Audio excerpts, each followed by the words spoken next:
So you've been in education for over 34 years, and that means you bring a wealth of knowledge and many experiences, I'm sure. Could you tell us a little bit about that and how the education landscape has changed since you've been in your career?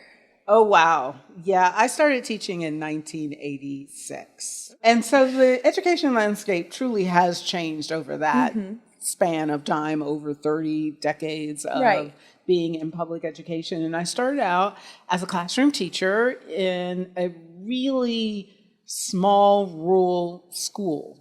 And for my first year, it was, oh my gosh, what have I done?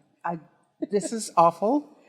I don't know what I'm doing. And I felt like I was so alone in the space. From that point forward, I always kept saying to myself, I'm going to make sure no one else has an experience like this. So whenever I was teaching and they wanted someone to mentor a new teacher, I would immediately volunteer because I knew what it felt like to walk into a classroom and just feel like you were totally unprepared and that there was no one there to help you.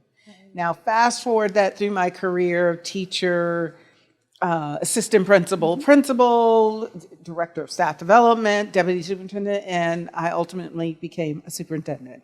And so for me to be the superintendent of two really large urban school districts and the students that we focus on at CLI just is like a match made in heaven that I had two large districts that Black and brown children were the majority, and then to come work for an organization that our focus is on ensuring that we dismantle structural racism and that prevents Black and brown children from having access to high quality literacy instruction was just sort of a prayer come true that I could continue to work in that space where I could make a positive impact for Black and brown children.